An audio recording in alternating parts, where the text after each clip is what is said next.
you very much for this nice introduction, and thank you very much for the invitation to come here and share our knowledge and try to influence you on what I think is going to be the most impact on patient care in the future. I'll just say thank you for the introduction with the Luke story. It actually addresses that I'm going to talk about the first link in the chain of survival, which is very important. And as we saw, if we don't have any awareness, if we don't call the emergency number, if we don't identify immediately that this is cardiac arrest, if we don't provide telephone CPR, if we don't have a fast response and start basic life support by lay persons, within a short time, it is probably too late for the rest of the chain to do something which is useful. So it is very important to get started right from the very beginning. I hope to start right from the very beginning with this Congress, with my presentation. You got my contact information. You'll get it all afterwards on the website, and additional slides that you can use with links for publications and for various educational material. As just mentioned, the EMS is integrated in one system, so it's not only the out-of-hours services being integrated with 1 million calls per year, but we also book a time for the patients when they call this number and refer them to the emergency department. So we actually schedule a time in the emergency department for these 1 million patients if that is needed. And that's why we have the shortest waiting time in Copenhagen ever in the emergency departments. Conflicts of interest, I do, or I could say acknowledgement. We do receive support from a Danish foundation that has supported resuscitation in community for the last 10 years, and that is part of our improvements there. And we also do get unrestricted research grant from Linderoth Foundation as a Culture of Excellence Center for the last 2 years. My story is actually, I started in the other end of the link of survival in the ICU as an ICU doctor in the major hospital in Copenhagen. I gradually then worked my way to the emergency department, to the trauma center, then in the ambulance services, and then in the dispatch center. And now I'm just working with papers, trying to influence people and make the right premises for them to do the right job actually. So a lot has changed in my career. It's been difficult to actually leave the patients, not knowing the names of the patients that I saved at that time. But I think I saved more patients now than I did at that time because of trying to make the right conditions for people to save lives. My talk will be about the first link in this chain of survival according to this program. I'll focus a bit on use of artificial intelligence to support the dispatcher, as you saw here in that movie. And also, I need to talk about the Global Resuscitation Alliance because that is your tool to improve. That is about implementation. That is about implementation in dispatch, ambulance services, and in community to improve survival. You'll get some more material about that, but you just need to know the name of that alliance. So these are the things I'm going to talk about. This is the chain of survival. You all know that. But it should probably look like that because it's not equal. The first one is the most important because if you miss that, it's going to be very difficult for the ambulance services, for the emergency department people, for the ICU guys to save lives. If you didn't start early, if you didn't do it right from the very beginning, it's going to be more and more difficult. So this is the impact on survival, but this is not the way we spend our resources. We usually spend more resources in the ICU than we do in the pre-hospital setting, though the impact is in the first link. So this is why we should do it. We also saw from the new guidelines coming out that we saw the importance of the dispatcher actually saying, here you have a dispatcher, this is from Copenhagen, this is the team leader in the first chain of survival, like in the team leader in the hospital, like in the team leader in the ambulance services, and what the team is composes of the caller and the bystander, and of course the patient. And the team leader is not there, cannot see the patient, cannot see the bystander, cannot see the call, and only have the verbal communication with the team to correct them, to help them, to support them. So it is probably the toughest job to be a team leader as a dispatcher in that situation. Also need to address recent studies within resuscitation. Airway management, new guidelines coming out, new studies showing that you should only intubate if you have the appropriate skill. So not everybody should do that because it's not going to work. It's not going to change the survival. You have to emphasize on other things otherwise. And also about drugs, we have had 2 major studies, a lot of patients on amiodarone in multi-center study in US, and recently the Paramedic 2 study with adrenaline in UK, 8,000 patients, randomized, and no difference in outcome, whether you use adrenaline or not. Survival rate was 2 to 3%. There was an increase in the survival rate of those who actually had adrenaline, but the neurological outcome was bad. So in looking from neurological outcome, it didn't improve outcome or survival for the patients in a good way.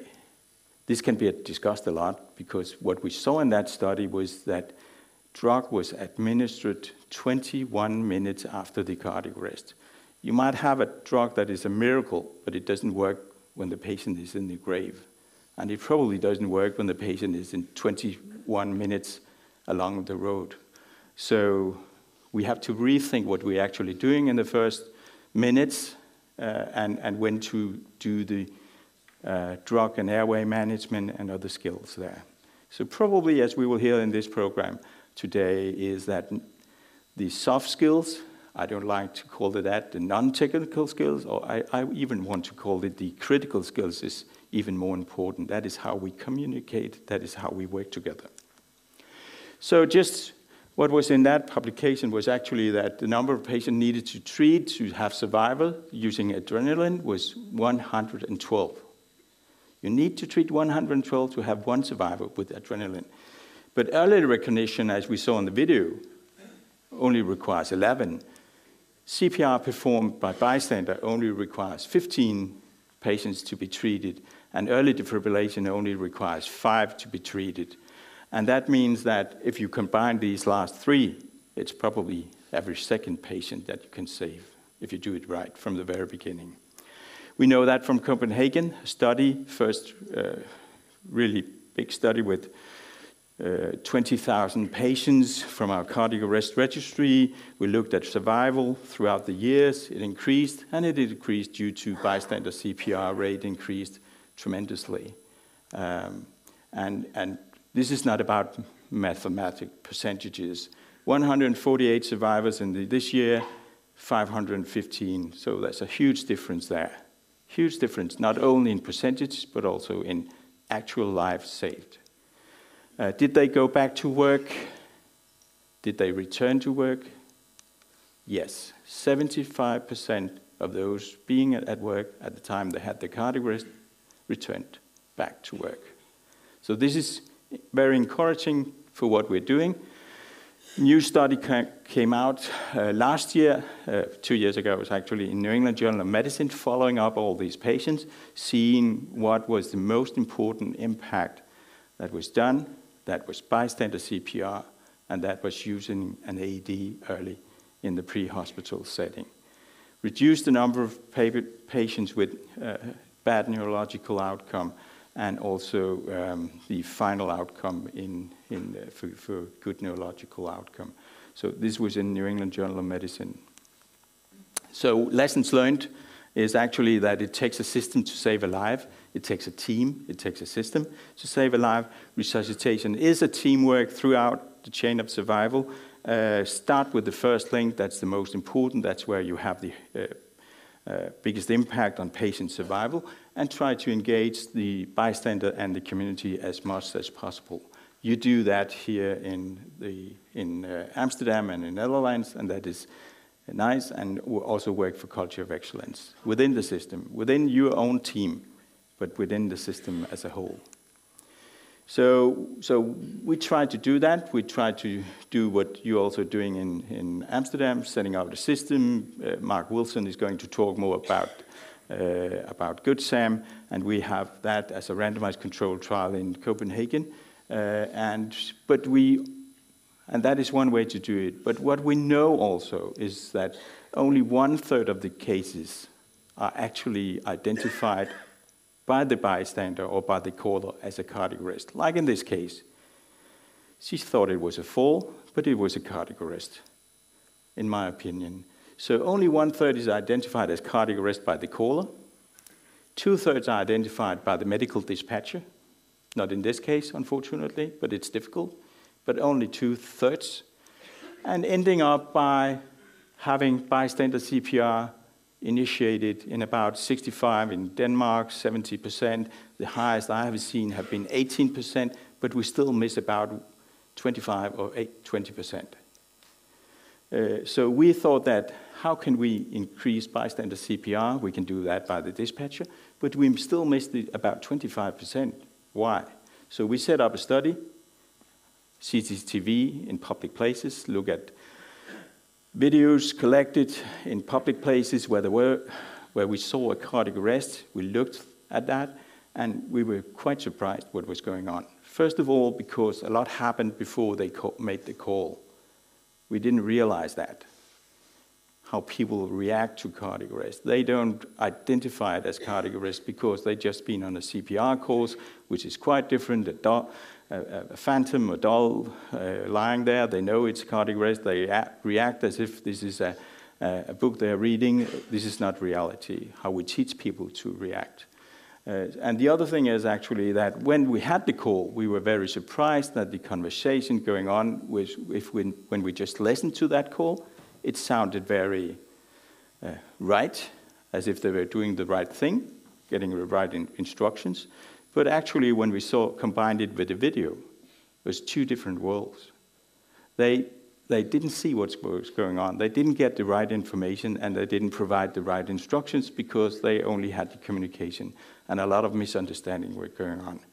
I don't have the time to show the video. We might have time for that otherwise, but there's a good example we actually posted to tell people how difficult this is. So we thought that, how could we go further on? And this is where I come to the artificial intelligence. Because our dispatchers, they're doing a great job, but they're doing a difficult job. When I ask them, how many cardiac arrests do you identify? They say 98 or 99%. But we know from a PhD in Copenhagen that they identify about 72% of the cases as cardiac arrest. So they miss a lot. And that's because they don't get feedback immediately. And also because they don't get learning from all the cases. And they might not see as many cardiac arrests as we assume. And at least they don't remember all the cardiac arrests they have seen and all the cases they mistake. The solution to that might be artificial intelligence added to the call. So what we did was, and this is how it looks like. This is artificial intelligence. It's actually a software. It's a black box, but as it's Danish design, we thought that we would put it into something that would look fancy. So it's flashing when there's a cardiac arrest or when you think it's a cardiac arrest. So we used to spend on old times. We spent time on what we call gut feeling. Then we went to algorithm, but it's too complicated, and maybe we should use artificial intelligence. So this is the one in the dispatcher. So listening. It's listening to the call while it's going on. So it's making a detection of whether this is a risk of cardiac arrest, and then it flashes if it thinks that there's a risk of cardiac arrest. So what are the actual? We have preliminary data going to be published probably this month, saying that for these 180,000 calls we went through, the cardiac arrest was about 1%, and human versus AI, artificial intelligence, sensitivity was higher in artificial intelligence, specificity was about the same, positive predictive value was lower in artificial intelligence, but actually meaning that they found much more cardiac arrest than the humans, and they found it earlier than the humans. And if we combine these two, these are the identified cases by artificial intelligence, and these are the identified only by the humans. So if we combine this, and the more material we get, probably we can improve the recognition of cardiac arrest. We're doing that as a randomized controlled trial now, has been going on for a year now, and we'll get the results soon. I don't think we have time to show this video but there's a link in my presentation to that, so you can see how we think that this would probably work in the future. How the artificial intelligence would listen to the call, give you advices on what to do, alert you that might be cardiac arrest. You have to ask again about agonal breathing, or you have to start CPR. So we put it on as an additional support to the dispatcher. So what do we know actually when we look back, and now to the Global Resuscitation Alliance, when we look back, we have science, we have chain of survival, we have the Utstein formula for survival, but we have also seen in publication that survival hasn't increased for the last 3 decades. We have done a lot, and we got closer to actually knowing the right number of cardiac arrest and the survival rate, but it hasn't improved until recently. But also we have seen there's a huge disparity. This is from the Eureka study, huge disparity within survival within European countries. So the question is, some are doing it right and some are not doing it right. Why? Could we try to find out why? And that is why the Global Resuscitation Alliance was established. It's about the implementation of best practice. It's about the implementation of evidence, but also of best practice, which is not evidence-based yet, to increase survival by 50% in your system. So in Beijing, it might be from 1% to 2%. In the Netherlands, it would be, well, you have a high percentage of survivals, so you have a tough job to do that. Just to tell the short story about the Global Resuscitation Alliance, because it is actually started in 2015. There was an Utstein meeting on what to do now. What are the things that we have to act on? And that came out with a paper calling a call to action paper. It ended up with acting on the call, meaning what are we going to do as responsible within these services. And then in 2017, there was a program developed for the developing EMS systems in the world. And last year, there was the GIA acting on the call update with 27 very good cases of best practice. You will get the reference for that. And then we came up with a textbook, 10 programs to improve survival. It's all available at Resuscitation Academy homepage. It's interactive. It's with a lot of cases. You can use that for educational purposes for free. And then we have a scientific paper on implementation coming out this year. So these are the 3 documents, and I really recommend the 2 new ones in the presentation. You will have links for those ones. We have 10 programs. It's mostly about EMS, cardiac arrest, telephone system, high-performance CPR, rapid dispatch, measurement, and professional resuscitation, AD programs for community, smart technologies, mandatory training in school, and accountability. But you can use it all. And you can take 1 step and improve that, or you can take 2 steps and improve that. The important part is they do it for the culture of excellence. So we have 3 programs that is free for available as well. Cardiac arrest system assessment. Fill it in, compare with other countries' EMS systems. We have a dispatcher-assisted CPR program, free of charge, available to be used in the dispatch centers and to improve survival. And we have high-performance CPR program for the ambulance personnel, how to improve. That could also be applied in the hospital, but this is mainly for pre-hospital setting. So in summary, and this is my final slide, the first link in the chain of survival is very important. It has the highest impact on patient survival. And if we don't do it right in the first link, it's going to be difficult for the following links to actually make an impact on survival. Artificial intelligence is quite new within this area, within healthcare. It's promising as we see it. We are now running a randomized controlled trial in Copenhagen, and probably can be used for more things than just cardiac arrest in emergency settings as well. And the Global Resuscitation Alliance, you just heard the word, you just had the short story of that alliance, and I hope that the Netherlands is going to be part of that in Europe, because we have regional chapters, and at least you can use the material for free of charge, and it's in the full presentation that you get afterwards. So, and then I just want to say the next Congress about this is in Madrid, end of April, and I would like to welcome all of you there. Thank you very much.